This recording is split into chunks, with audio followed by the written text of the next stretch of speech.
Hi, beautiful. You really trying to catch that fly? Hello everyone, and welcome back to Floyd's Corner. So in this video we are going to be talking about the syringe method used for blood draws and why I personally do not like to use the syringe method. So please stay tuned.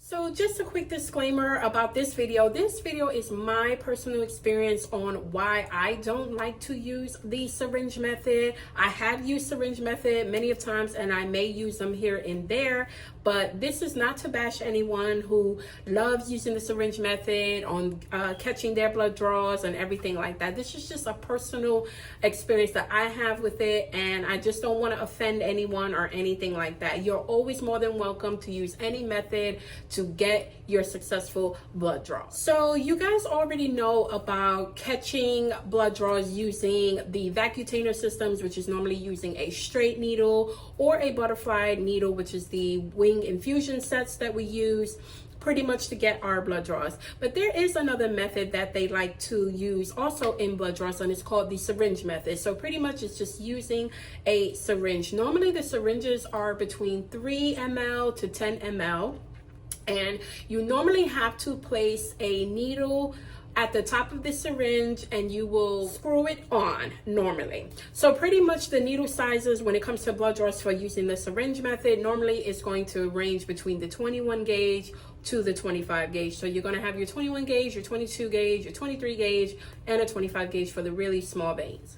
The syringe method is normally used for very small, fragile, and very difficult veins. Syringe method is also more of a manual flow. So what I mean by that is because there is not a vacutainer system when normally you are just drawing with a straight or a butterfly that uses a hubcap to place the tube and then the blood is poured into the tube.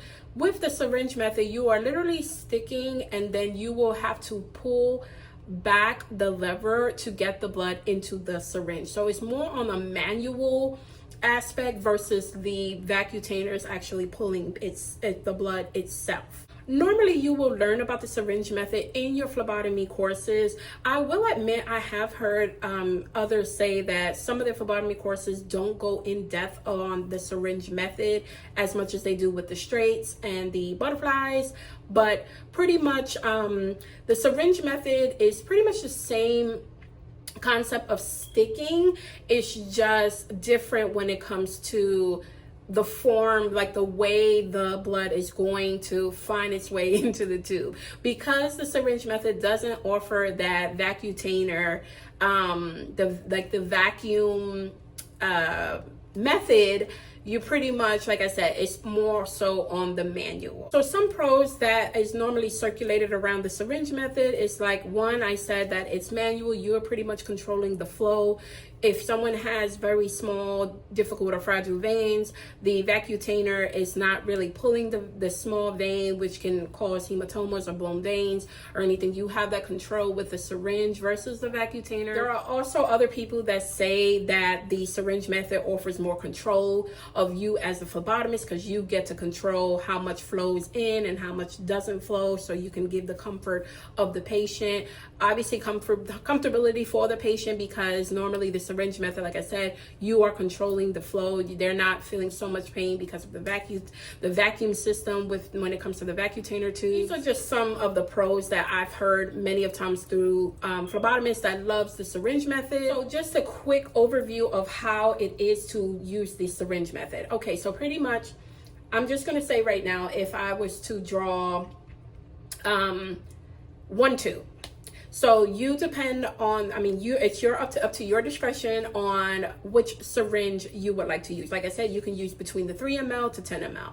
So say you're going to use a 3 ml. So 3 ml of volume of blood is not going to be as much, obviously. You're going to use any needle size. Once you went to your patient and you verified everything, do all the fun stuff, then you notice that I'm going to use a syringe for this patient. So once you find the vein that you're going to use, you're going to pick out your size needle. So normally your size needles is just going to depend on what your discretion is on what needle you would like to use. So if you would like to use say like a 23 gauge using for the syringe method, okay, so same thing. You're going to take your needle and you're going to place it onto your syringe and you're going to twist until it's nice and firm. So now you're going to have your needle with your syringe.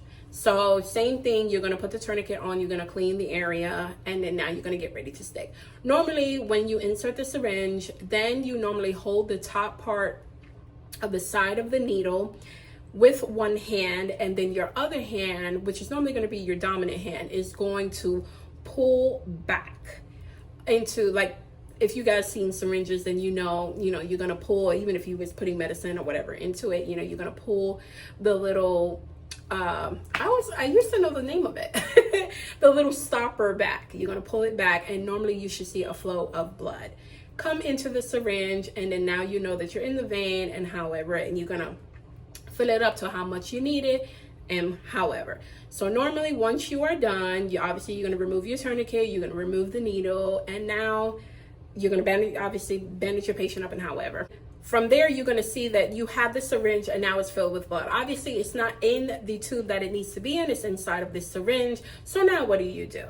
Now you're normally going to take a blood transferring device, which is going to look something like this. And it pretty much is going to look like a hub. I feel like sometimes it looks like a hub. Anyways, you pretty much are going to screw that end to the end of the syringe. And once you place your tube, because this going to have a stopper on one side, and then it has to go into the tube and whatever, and then it's just going to fill it up until it kind of, the tube starts to push itself out, meaning it's filled to the top or however, and yada yada. But that's pretty much how the syringe method goes. I wish I really had more in depth on how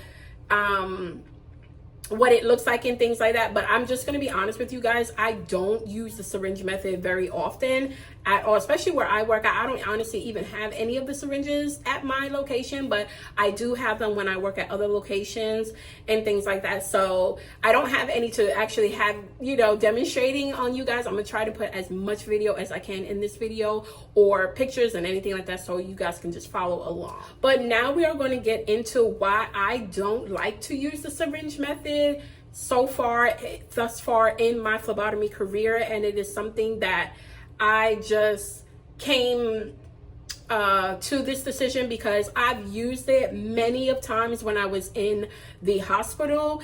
And yeah, once I transferred to the clinic and everything, the syringe method, I learned a lot about it when I was using it in the hospital, and this is why I don't like to use it as much. So number one for me is that I feel like it's too much of my hands. I pretty much feel that when I use the syringe method, if you tend to miss the vein, I feel like sometimes it's hard for me to kind of readjust and however. And the only reason I'm saying that is because once you're in the skin and you're in the vein, inside the vein, and you pull back and you notice that there's nothing pulling back, so obviously you got to sit there and readjust. One other thing that I don't like about that is that when you're pulling the stopper back, I feel like air is getting in there. I know it's weird, but I feel like air is getting in there, so you have to push back forward to get the suction back into the arm or however. It's so weird how I'm explaining this. But if I push the lever, no blood comes into the syringe. You have to push back because you got to use it, right? So now you got to readjust and try to find the vein the right way. And then I'm like, I just feel like I'm putting air in someone's vein or in somebody's arm. That doesn't sit well too much with me.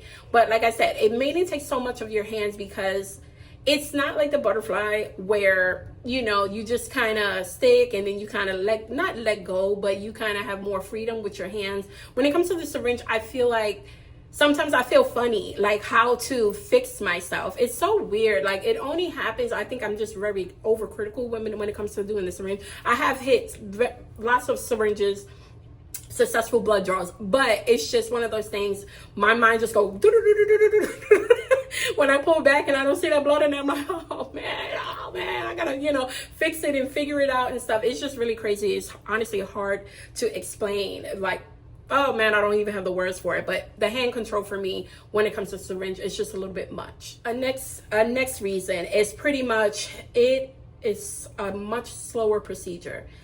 When I'm working in the hospital, especially, you guys know I worked the overnight shift, C shift, and it was just there's no time to be in the patient's room more than 5, 6, 7, 8, 9 minutes. It's not feasible because I have so much blood draws to go through for my shift. I'm on my 10-hour shift. I have so much to do.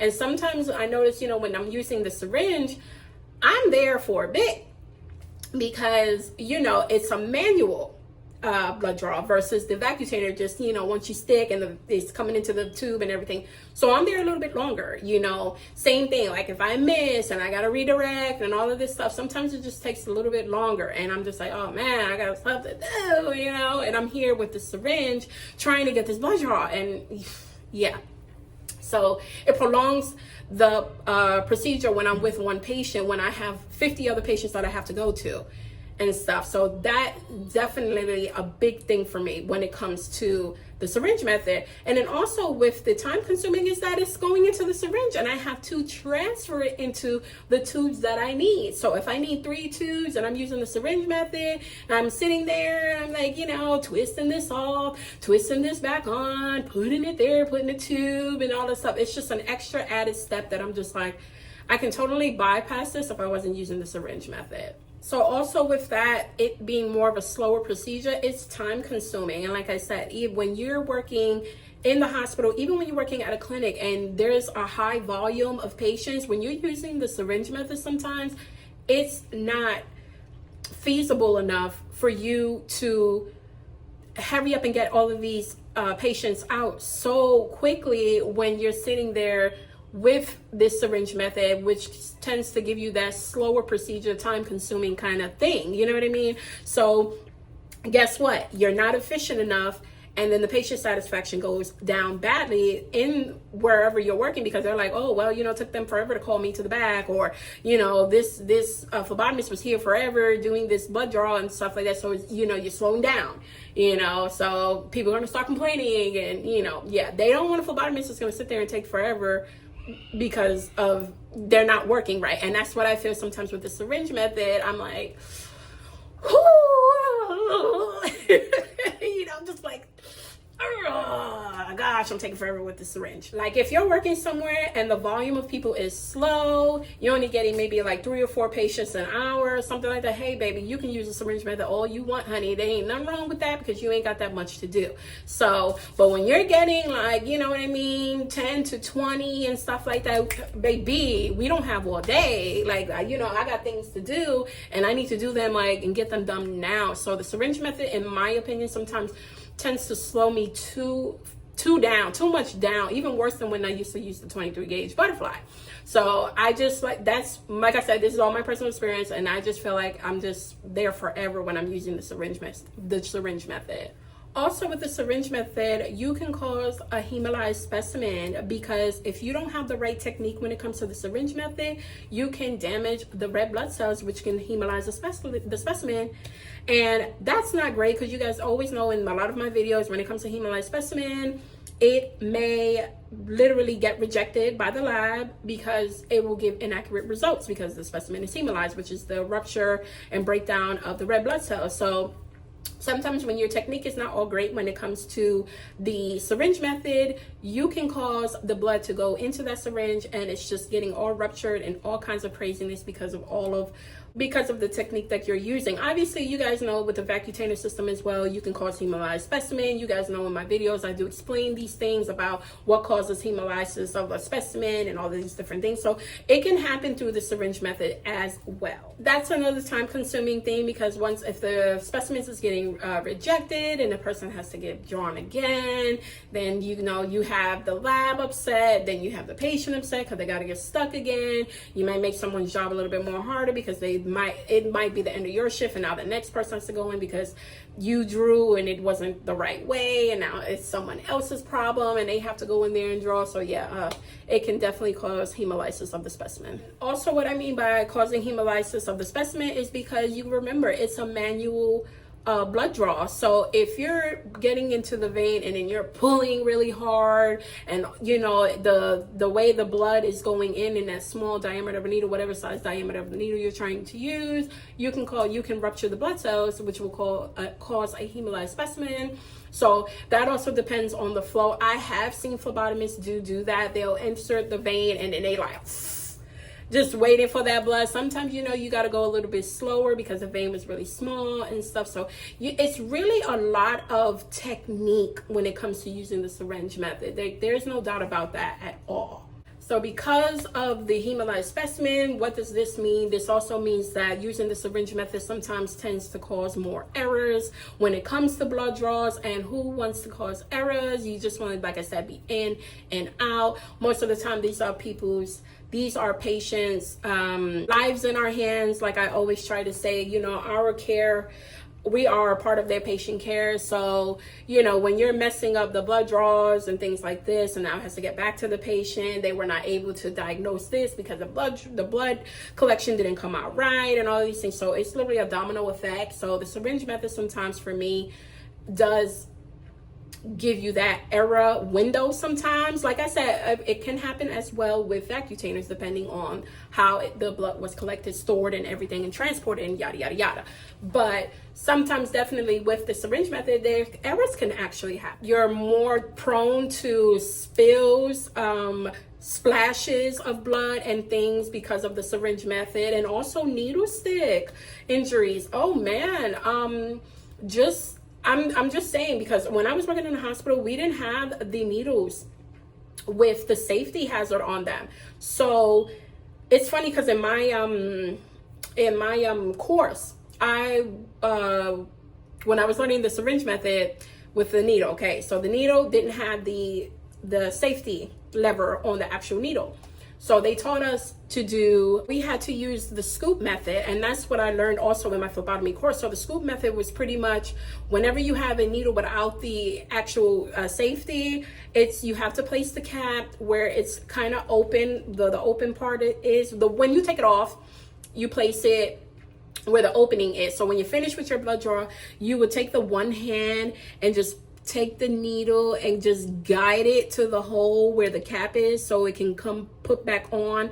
Normally they never taught us to, like, once we got it secured, then we go like this. No, they never taught us like that. It was just to kind of like push it on something firm, like an object, to kind of get the needle cap back onto the needle. So anyways, when I was in the hospital and I was doing the syringe method, we didn't have the safety on the needle. So yes, I had to use the scoop method. And hey, that's a needle stick injury, like one-on-one right there. Like that can happen because, you know, that cap could move or whatever. It's just so much going on. And that was always scary for me when I was using the syringe method, because I was like, ooh, man, that's scary. Like this thing could really like stick me, you know, you pull out, you know, you're trying to still do all this other stuff, but you got to make sure that, oh, baby. Okay, so that risk for needle stick injury was no joke. Obviously nowadays they have way more needles that you can use that actually has the safety on it, which is amazing. But yeah, that was a little bit brutal. And I'm not gonna lie, when I used to do the syringe method, I was scared of that. At least I was like, man, I won't stick myself, you know what I mean? But those are just some reasons on why I don't like to use the syringe method. Like I said, I still do once in a blue. It is not often. When I was in the hospital and I was working with the pediatrics, obviously we use the syringe pretty much more on our younger patients, you know, because it was just easier, more comfortable for them. And however, but even still doing it with the pediatrics, I was just like, oh, it's so scary sometimes, you know, to use the syringe method and stuff. So maybe it was me. Maybe I just never felt really confident when it came to the syringe method. Maybe, I don't know. I don't feel like there was anything wrong with my technique. Obviously, you know, I made mistakes here and there, you know, in my rookie year and however, but it's just one of those things. I feel that I can do all of the same things I can do with the syringe, I can do with the vacutainers. Like, man, you know, like I said, I worked in the hospital. The hospital was like, you know, you're on the go, you're on the go, you're on the go. And I'm like, man, the syringe method, I can't be here all day. Like, I can't. You know what I'm saying? Because when you're trying to be more efficient and stuff like that, you have people in the lab like, could you draw this? Could you draw over here? Could you go this floor? Could you do that? And I'm like, well, I'm trying to not make mistakes. And then me trying not to make mistakes, they're like, speed it up. And I'm like, you know, I'm just saying, you guys know I did tell y'all that we was always short staffed. So dang, it was some nights, I'm telling you, and some nights I was on like, man, I'm about to quit. I can't stand this place. They're driving me crazy. But I did a lot of syringe method sticks when I was in the hospital. Coming outside of the hospital, same thing. I'm working in the clinic. Here and there, like I said, I don't have it in my clinic because I order my supplies from my clinic and I don't use the syringes. So I pretty much don't order any of that. But if I was to go to help out another clinic or anything like that, or work in the diagnostic laboratories for a couple of days or whatever like that, they're going to have it because that's just something we're going to have for all of our blood draws and however. But I am just personally advocate of like, I can do the same thing that you may feel like you can do with a syringe. I can do it with a butterfly, or I can do it with a straight, and you know, not cause discomfort or hemolyzed specimens and all of that stuff. Like I said, it really depends on your technique in any method that you're trying to use, whether you're doing it the vacutainer way or whether you're trying to do it the syringe method way, which is the manual way. So it just depends on you as a phlebotomist. And I try to come on here to really do these videos so that you guys don't feel like inferior of someone who may be like, well, I'm great at syringes. You know what I'm saying? They're just like, well, that's wonderful, you know, and I'm doing okay with doing the vacutainer ways. You know, I don't want anybody to feel like you're not good enough. Even if you never learned how to do the syringe method, there's nothing wrong with that. You may have learned it in your course and never touched a syringe ever after that. So it just depends on you, the person. You know, you see what you like, you see what you can do well with, what you're good at, and however. And like I said, I do not cry a tear because I don't want to use the syringe method. Big deal. You know, I can do this and still get this draw, hard stick, difficult vein, fragile vein, all of this same stuff without bruising the patient, without doing all of this stuff. It just depends. And then, like I said, sometimes you just can't get around it. So if a patient is going to bruise, or maybe you've blown a vein, or however, you never want to put yourself down. Well, maybe I should have done it like this, or never let anyone else make you feel down. Well, maybe you should have used that. Maybe you should have used that. No, honey. Everybody has their own way. Everybody has their own style. And you know, you're going to get your successful blood draws the way you get your successful blood draws, honey. That's how it is, baby. And that's how it's going to be. But I really wanted to get on here and describe the syringe method. I was just thinking about that literally last night. I was like, wait a minute. I've done so many videos on straights and so many videos on butterflies and things like that, about, you know, those type of methods. And I was just like, wait a minute. I never got on the syringe method. I didn't get on syringe method, so I don't use it like that. So I was just like, well, it's not good enough to say anything. So I at least wanted to get on here and just at least, okay, there is another method, guys, you know.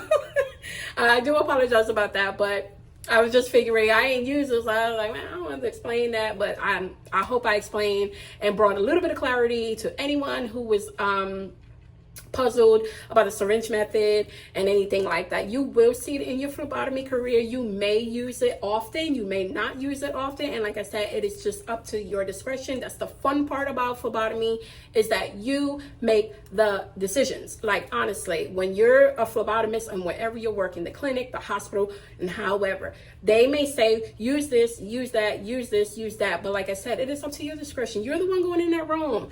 You're the one with these patients coming into your room and sitting in your chair, and it's up to your discretion on what you need to get this successful blood draw, okay? So always remember that. It is up to your discretion on what you want to use. Nothing in charts, nothing in a patient's profile is ever going to tell you this is the needle that they use. Most of the time, that you will never see that. In my whole entire phlebotomy career, I have never seen that. It's up to your discretion. So same thing with the needle sizes, the methods on how do you want to use, whether you want to use butterflies, whether you want to use straights, and however, it is up to the phlebotomist's discretion on that call that you're going to make for this patient. But I really hope that this video was helpful. Definitely leave in the comments down below if you are a syringe method lover. How do you feel about it? Do you do most of your blood draws in syringe method, or do you not know how to use the syringe method? Do you want to learn how to use the syringe method, or however? I would really like to hear these comments. You know, this community of phlebotomy, we all need to help each other. I told you I got believe in each one teach one and everything. And I feel that if you have any methods or techniques on maybe taking away someone's fear when it comes to the syringe method, definitely leave that in the comment section down below. We do have others that do watch channels like mine, and you know, the comments and stuff does help the next person. So definitely I would say that would be a go. Please give this video a thumbs up. If you're not subscribed, please subscribe to my channel. We have fun here. For anyone new to the phlebotomy world, welcome. You got this. You guys are awesome. Thank you always all for all of your support, and I hope to see you all in my next video. Bye.